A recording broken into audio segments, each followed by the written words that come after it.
Hello and welcome to The Price of Football, the show that looks at the money behind the beautiful game and says, well done, England, or sack Gareth Southgate, it's a disgrace. I'm Kevin Day, and here's Liverpool University's Kieran Maguire, and full disclosure here, Kieran, the reason we are hedging our bets on England is that we are recording this on Friday because, as my dear departed mum used to say, the Baroness has put her foot down with a heavy hand. She certainly has. Yes, as I've worked 7 days a week for, I've lost track how long, we had one of those conversations, which was sort of, you got the look and the tone, and I thought, right, I'd better, I've got a lot of making up to do. Yeah, that's fine, perfectly understandable, as long as the Baroness realises that if the England game ends with Gareth Southgate setting fire to a pile of cash and running around the pitch shouting amortisation is fake news, then this pod is in a ton of trouble, Kieran. It's questions day, but we start with some news. Just one news story, and can you guess, girls and boys, which club it's about? Can you? Can you all have a guess? Shall we all shout it together? 1, 2, 3. But Kieran, it's actually, I think, for the first time in some months, good news for the fans of Derby County. Yes, the EFL has decided not to appeal the recent judgment, which was to give Derby a £100,000 fine and submit their accounts. There was a danger that the EFL could have tried to force through some form of judgment, which would have resulted in a points deduction being assigned effectively retrospectively for 21. For season 2021, and that would have caused huge problems. It was never really practical. So Derby do have to resubmit their calculations according to the EFL. I think it would be good if both of those parties, who have been firing shots at each other through websites, just said, ultimately, don't we love football because of football and not because of amortisation?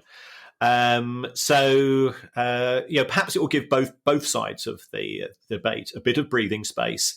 So the EFL have said on their website that now that the written explanations from the committee have been published, they have taken them on board. They're not going to appeal. I think it's noticeable that Derby are just keeping their powder dry, just getting on with it now, which, again, no triumphalism. It's the way to go forward, and let's hope that they can resolve their differences.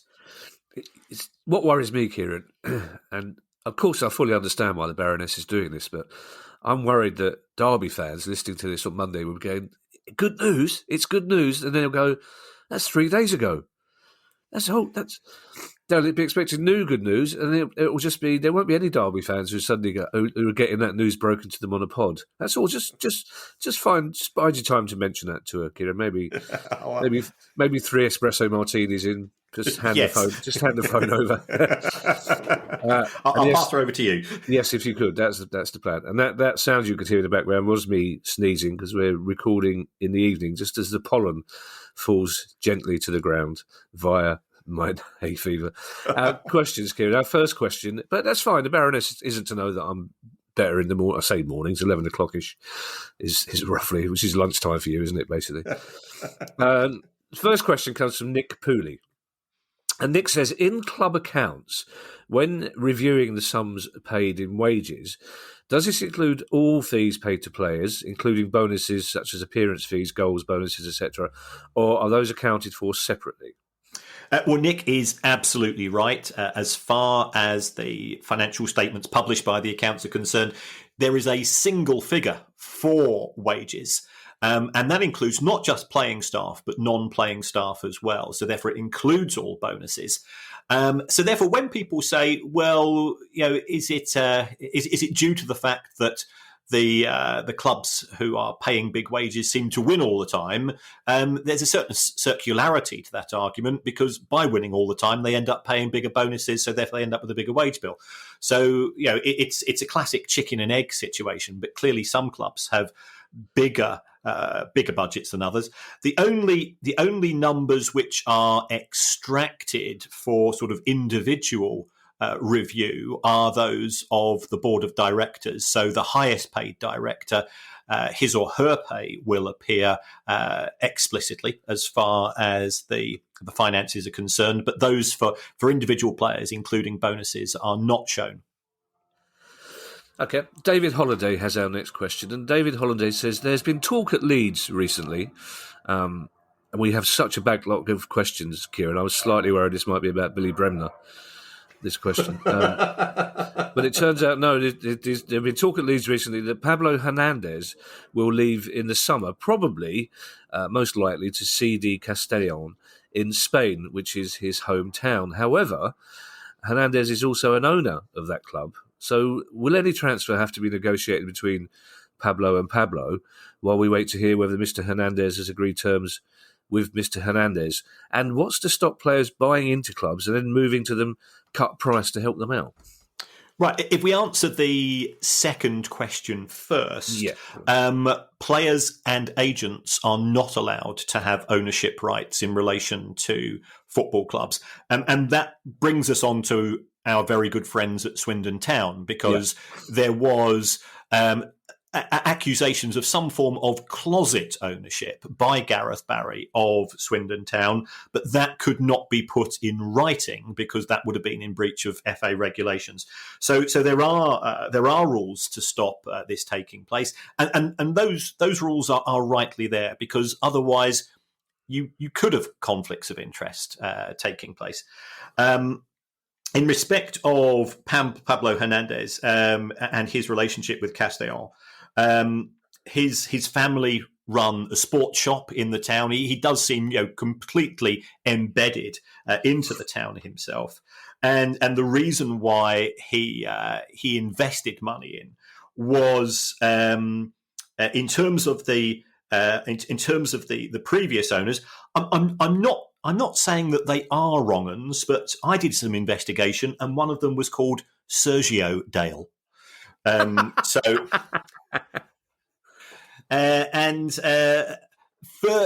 ferreting around in the small print, it turned out that they seemed to be invoicing the club for some of their services where they didn't appear to do anything, and in respect of transfers, the amount of money being paid, let's say they sold a player for £5 million. Well, €5 million, perhaps only 3 million of that would ever end up in the books of the club. So, there have been historic issues to do with the ownership and governance of the club, and the Hernandez family, stalwarts of the town that they are, came to the rescue along with others.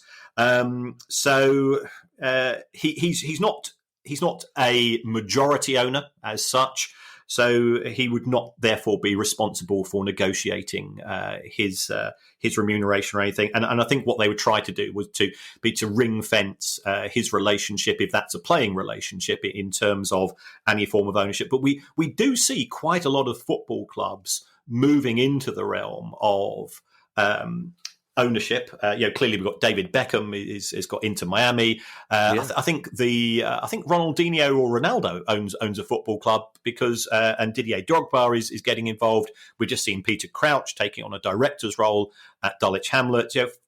Many footballers are still so in love with the game that they want a slightly greater relationship with individual clubs. So Castellón legend Pablo Hernandez owns a sports shop in the town, and Swindon legend Don Rogers owns a sports shop in Swindon. There's wheels within wheels. Indeed. Yeah, that's the sort of thing Swiss Ramble wouldn't notice.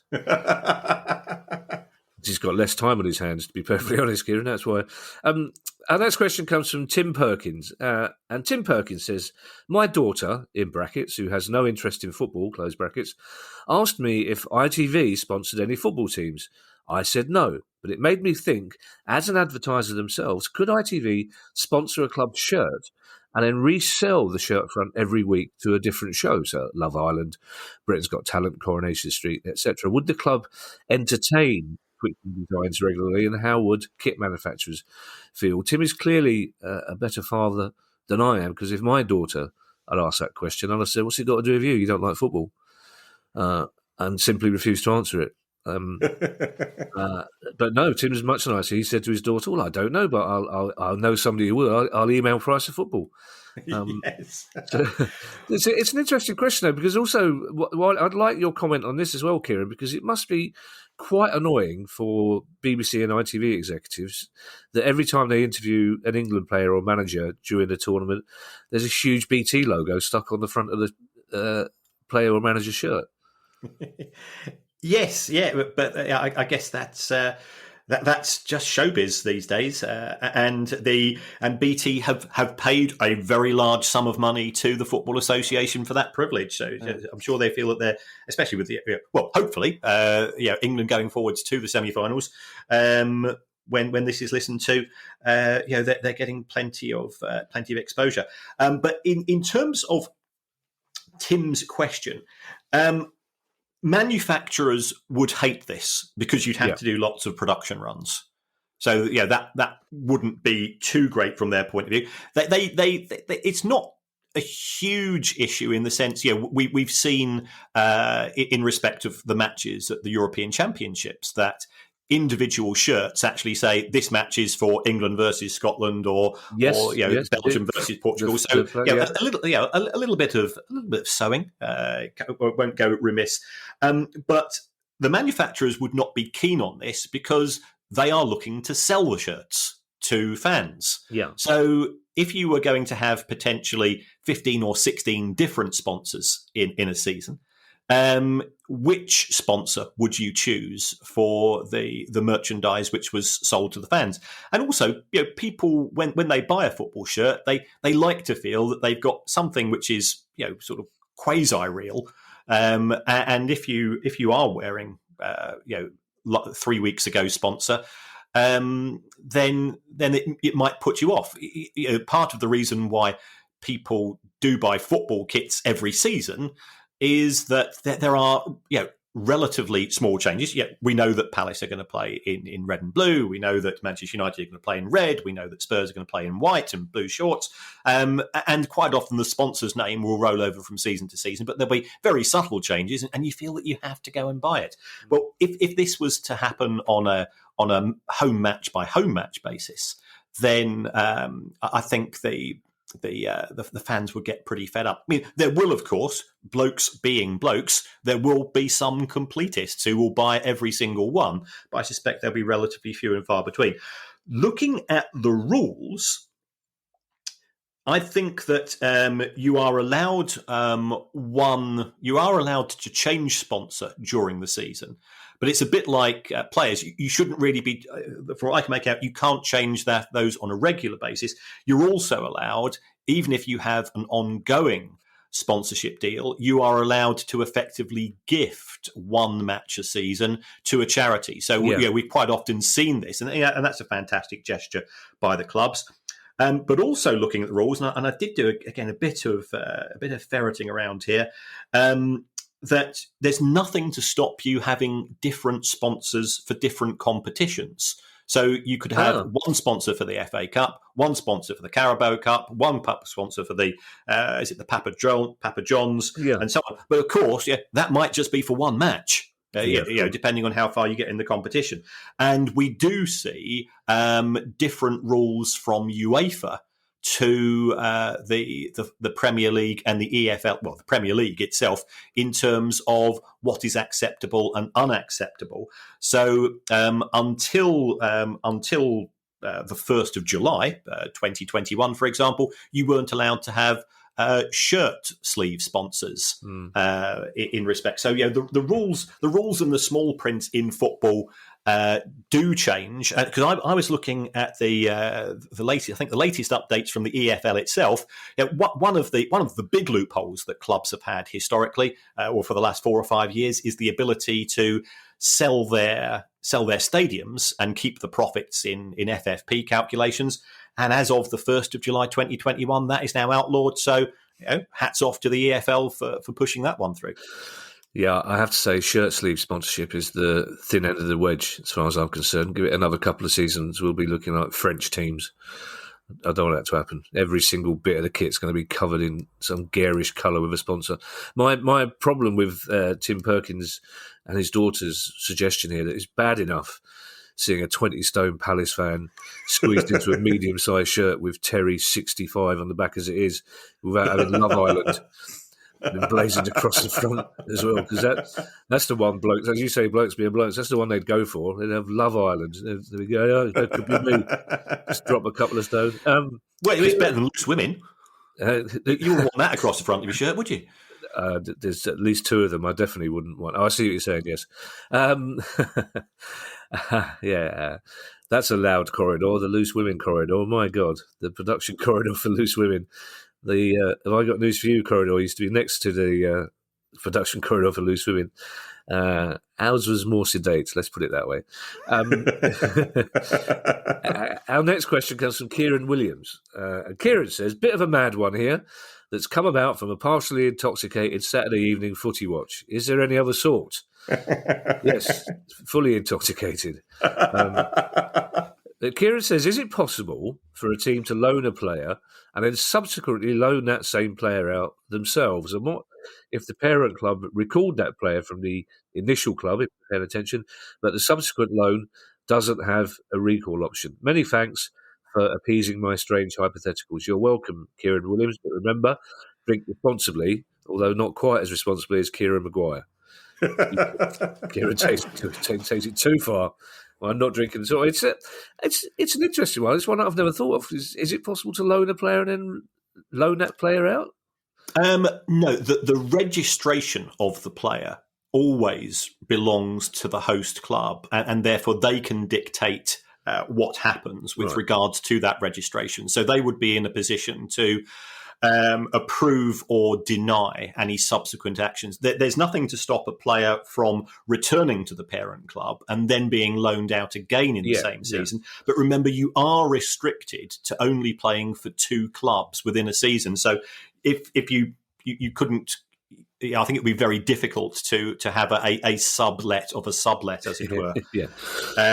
So the football authorities would be very uncomfortable about that, because the reason why we actually have transfer windows, if we go back historically, was there was a genuine fear that you could get to 3 or 4 weeks from the end of the season and you've got a club in mid-table who's got two superb players, and then you could hire those out for either somebody who was seeking to get to get a trophy or to avoid relegation. So that's why there are quite actually these days very significant restrictions. And also just going back to Tim Perkins' questions, in relation to kits and sponsors, if he really wants to entertain his daughter, I have a copy of the UEFA rules in relation to what you can and cannot do in terms of the contents of a kit, in terms of how big the sponsor logos and so on. And it goes on for 65 pages.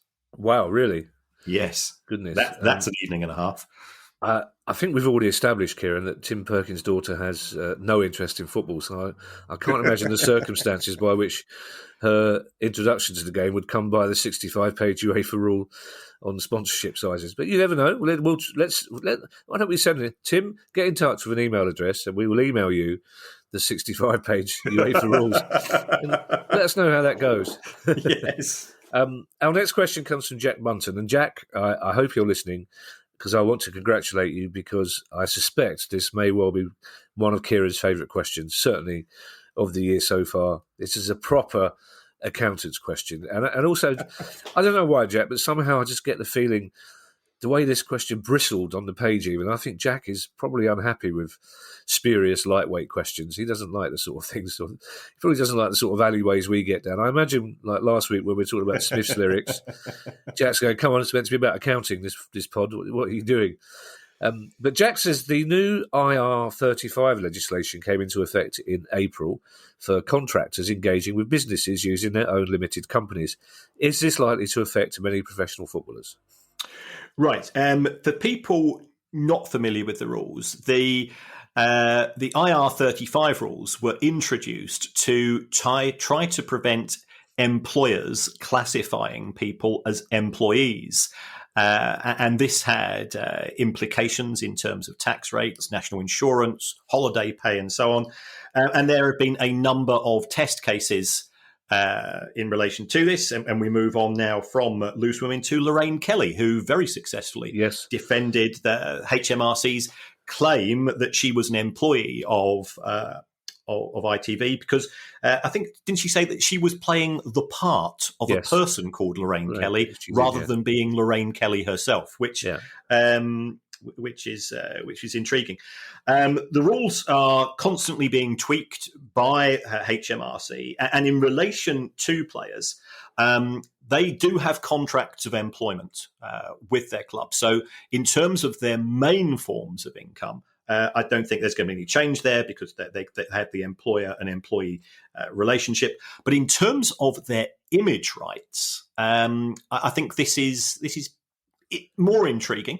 But the thing is with image rights is that quite often the players will have things such as boot contracts. So, would Marcus Rashford or Raheem Sterling, would they therefore become employees of the likes of Puma and Nike and New Balance and so on? That will be one for their legal team to pursue. But I think they will be able to say, well, hold on, I've actually got a contract of employment with somebody else. In terms of the clubs potentially paying up to 20% of the agreed remuneration to an image rights company, and that is located overseas, or that's located in a way which is more tax efficient, it could be that that HMRC might start to come after the football industry with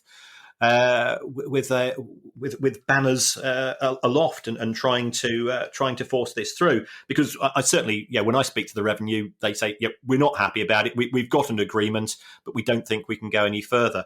So this one will run and run. At present, I think the players are in a strong position because they tend to be represented by people who know the small print extremely well. So at present, okay. Future, we'll have to wait and see. So is this related to, Kieran, or the flip side of the argument that Uber drivers, for example, want to be employees? Is it a similar issue? Yes. I mean, the reason why you might want to be classified as self-employed and put your money through a company is that I've seen people put their children in as directors of the company and take money out as dividends and use their kids' tax-free allowance. So there's lots of efficiencies to be used. Now, if you're an Uber driver, the chances are that you are not in that level of income where you're necessarily, if you're an Uber driver who's earning enough money to be paying tax at 45%, I wouldn't want to get in your car because you're probably driving 26 hours a day. But from the Uber driver's perspective, they want some form of protection, and there are protections as employees that you get. Equally, if you are a contractor and you're flitting from company to company, you normally see yourself as self-employed. The rules were introduced because they were being abused, way back in the past. Has the dial moved too far in favour of the revenue? I teach at other universities, and I say, well, I'm not an employee of you, but they say, well, as far as we're concerned, you are, and they deduct tax at source, and that's fine as far as I'm concerned. But I'd rather keep my affairs in just one particular box. Oh, those were the days when my tax was deducted at source. So much easier then, Kieran, isn't it? You don't have to think about putting it away somewhere and separating tax and VAT. Oh, it's not my fault, Kieran. It's the world. It's against me. It's the system, man. It's not me. The world won't listen, and we're back to Smith's references, of course. Jack Munson's going to be tutting away. Jack Munson, we had a brilliant 5 minutes of proper accountancy, and they're straight back into leading Smiths. Phil Shortland has an interesting question. Phil Shortland's question goes thus. Bolton Wanderers are obliged to pay their unsecured creditors around £3.5 million in July as a result of the deal the current owners made with the administrator, 35 pence in the pound, says Phil. The penalty for non-payment would be a 15-point deduction and potentially, of course, liquidation. At a recent supporters trust meeting, the CEO said the club were on course to meet the obligation using an, and I quote, asset purchase agreement. It didn't explain what that was, and no one seems to know either. Can you explain what an asset purchase agreement is? Right. An asset purchase agreement is simply effectively a contract between two parties which sets out the terms for a buyer and a seller. And it will agree a price. It will say this is exactly what you're getting for the money involved. It will set out whether there's any warranties involved. So from reading Phil's question, I'm reading it that whilst there is an asset purchase agreement, that Bolton Wanderers are potentially on the selling side of this, and therefore they have an agreement with somebody to buy some assets from them, right, and they will use the proceeds of the sale of that asset to meet their obligations to the unsecured creditors to ensure that there isn't a further points deduction. So that's my understanding. I've been going on to various law websites and bits and pieces, and that's what it certainly sort of the general term asset purchase agreement is. We are going to agree to sell you X for Y pounds, and this is exactly what you're getting. And if something's wrong with the asset, these are the consequences. Right, but this is not something that your spidey senses are tingling over. There's no indication that Bolton are unable to meet their obligations. No. I mean, Bolton's accounts came out a few days ago. I mean, they had a tough year under the new ownership. But the new ownership do seem to be committed. The new ownership have got nothing to do with Ken Anderson, and don't get me started with that. He makes Steve Dale look like a vicar. Yeah. I think they've got the right people with the right intentions, but it doesn't mean that it's an easy ride. Coming out, people think that administration coming out of it because you come out of it effectively with a clean slate in terms of your creditors, apart from under the football rules, which I think are great. It does stop spurious administrations. Yeah. You've still got a lot of work to do, because if you take over a football club, it's already losing money. Yeah. Ian Hutchins, I presume, is a West Brom fan, because Ian says over the last couple of seasons, West Brom have had quite a few players pick up serious injuries whilst out on loan.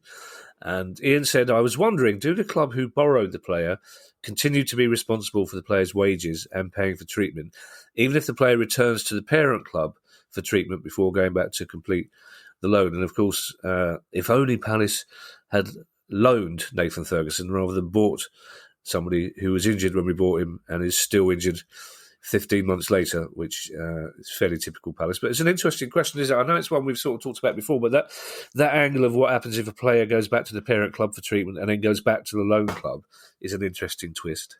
Yeah, I think in terms of wages, the loan club is obliged to pick them up regardless of where the treatment is taking place. It could be that if you are the parent club, especially if you are, say, a Premier League club and you've loaned a player out to League One or League Two, you might feel that your physio facilities are in the best interest of the player and therefore the parent club in the long term. So therefore, you're quite happy to pick up the tab in terms of medical treatment, but the other club would still be obliged to pay the wages because they've signed a contract to that effect, and it's part of sporting risk and sporting chance when the player gets on the field of play that he may got injured, and therefore the team for whom he's playing for at the time is obliged to carry on paying him. But remember, you're not necessarily paying him 100% of his wages to begin with. Yes. Our next question comes from Tony Bruno Bouchard. And Tony says, I'm a fan of the pod from Montreal in Canada. Hello, Montreal in Canada. Recently, there were rumours that Bournemouth were interested in signing our manager Thierry Henry, and it got me wondering how transfer fees for managers work. I know that player contracts are considered assets and are amortised, thanks to your show. You're welcome. But what about managers? Is it the same, and what is fair transfer value? Well, before we start, Kieran, I have a question for you, Tony, and that is Les Foufounes Electriques still open in Montreal? Because I had a very happy few days there one night. It was on my mate's honeymoon, as it happened. He took his two best mates for one honeymoon to Montreal. It's a long story. What did Mrs. say? She was. I don't think she was over. Let's just leave it at not over the moon, shall we? Let's say not 100% delighted with the arrangements, but his argument was that we had travelled a long way for the wedding, and it seemed a bit unfair for us not to carry on. She didn't quite see that, but Le Foufounes Electrique is. I've got some very happy memories of that. So if Tony has can reassure me it's still open, I'd be delighted to hear that. And in the meantime, Kieran, if you could answer his question about what's happening in the background, Kieran, is doors opening? Is somebody? A four-legged friend was trying to escape into the room. Escape into the room. That's a new one. Is he wondering why? This will give away when we're recording this. He's probably wondering why you're not watching the extra time between Spain and exactly. Yes. Is he trying to communicate like Lassie? He's trying to tell you what the score is. Fiddly, Daddy's got his phone on. It's fine. He doesn't need you to tell him. Anyway, the question: the transfer fees and what constitutes a fair transfer value for a manager. That's an interesting question. Well, there will be, written into the manager's contract, there will be a compensation fee because you do not own the manager's registration. When you're signing a player, you're actually signing his registration certificate, which means that he can play for the club that's signing him and that club only. There are no such rules in respect of managers.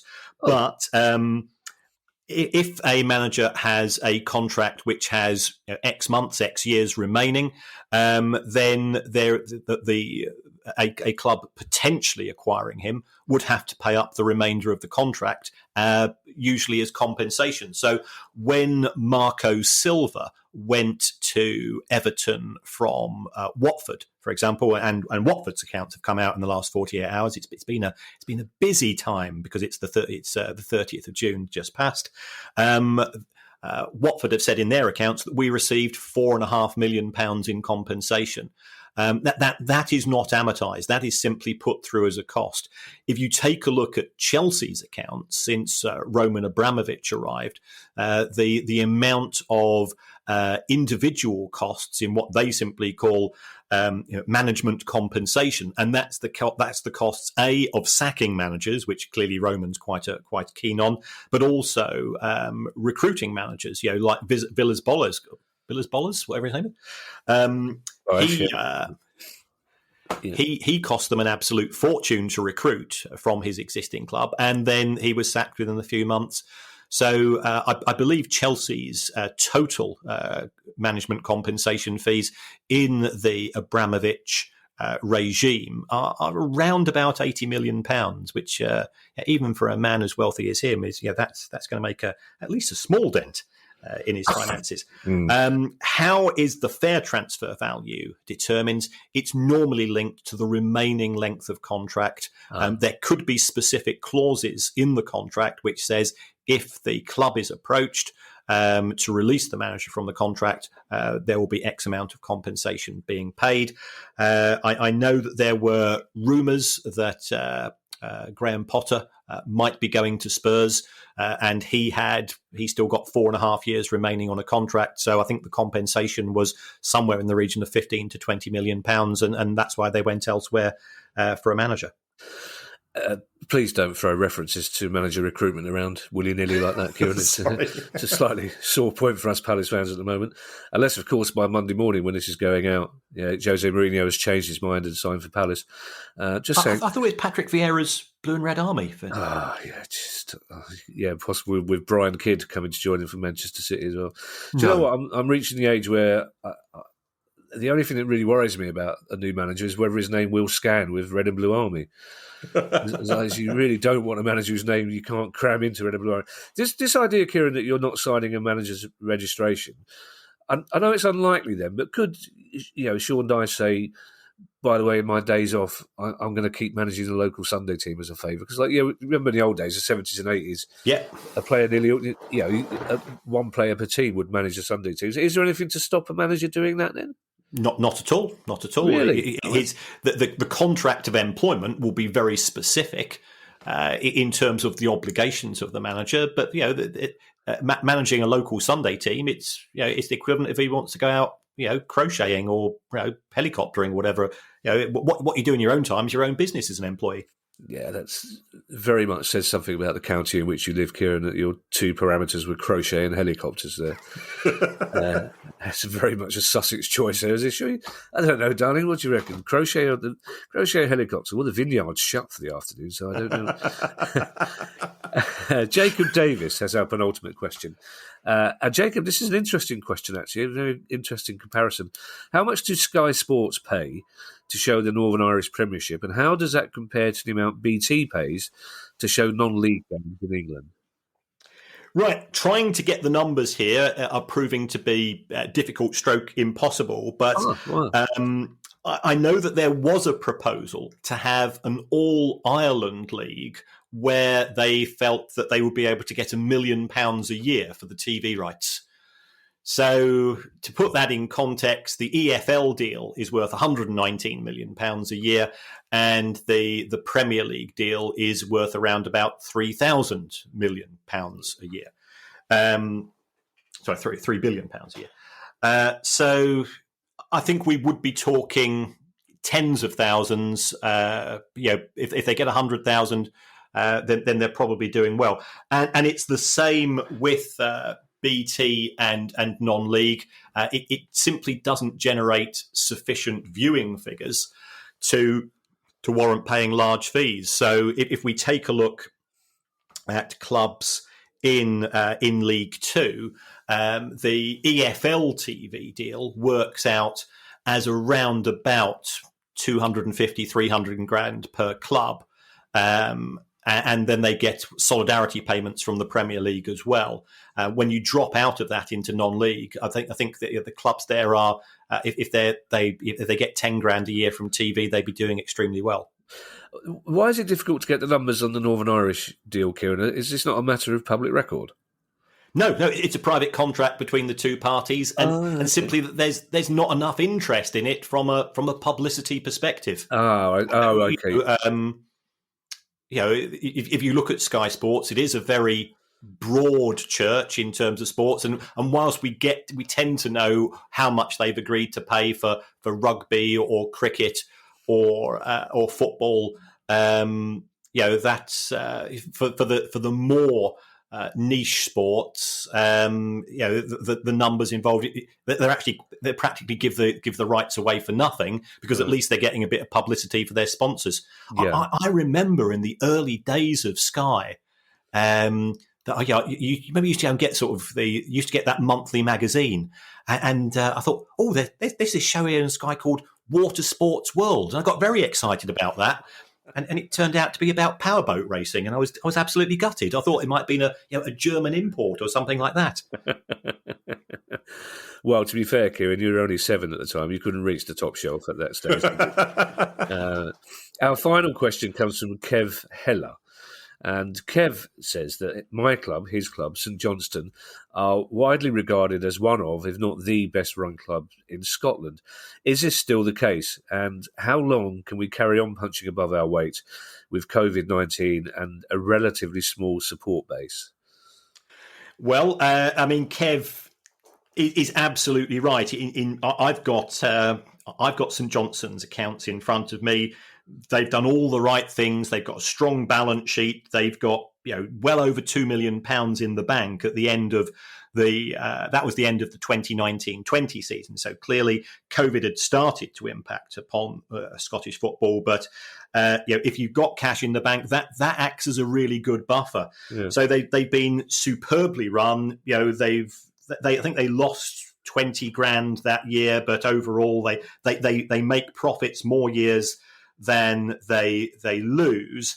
And they went all out in 2020 by spending £25,000 on players, which was the first time they've actually bought players for heaven only knows. So to achieve what they have achieved without spending money in terms of recruitment in respect of player transfers is an incredible achievement, and it shows what can be done. And I do think that Scottish football could perhaps teach English football a thing or two, because as you know, I look at all of the clubs in both England and Scotland and Wales, of course. Yeah. But Scottish clubs, they just say, this is our budget, this is what we're going to stick to. And they don't get breakaway owners who start an arms race in terms of wages which are not sustainable. I suppose you could argue, though, that there's less, not less at stake, that's not the right word, but, in Scottish football, only 2 clubs at the moment will ever win the Premier League, and the benefits of being in the Premier League are not probably quite as strong as they would be in English football, are they? So there's no need to break the bank or break your club to get out the Scottish Championship in the way that English Championship clubs are so desperate to do. Would that be a fair... Yeah, that's absolutely right. The difference between the bottom of the Scottish Premiership and the top of the Championship is £500,000 in TV money compared to £90 million between the Premier League and the Championship. So, if English football wants to address its problems, parachute payments aren't the problems. It's the gaps that are the problems. You address those, and you get rid of parachute payments automatically, and we stop if I do go and sign this player and pay him 40 or 50 grand a week in the Championship, then it'll get me promoted and I'll become rich, because you're already at a much better financial position. So that's what we need to address. But that would mean that the bigger clubs in the Premier League, they'd have to give up some of their revenues, and there's no willingness from them to do so. Yeah, and that is why the Scottish Championship isn't a basket case and the English Championship is a basket case. Thank you for listening, everybody. If you'd like to make a small contribution to our always free for air podcast, and that would be very kind of you, and you can do so by going to patreon.com/price of football. And of course, if you have any questions for our next questions pod, which will be next Monday, then it's questions@priceoffootball.com is what you need to email. And before Kieran embarks on the weekend of domestic bliss, I shall hand you over to him for his customary farewell. Thank you, folks, for the feedback. Thanks for I think Apple insists they can now call it following rather than subscribing, because subscribing implies paying money. And of course, the show is free to listen to and will always be the case whilst Kevin and I are here. Other than that, hopefully, come on England by the time you're listening to this on Monday. Or cheer up, everybody. There's always the World Cup. Yes. Bye, everybody. Bye. The price of football.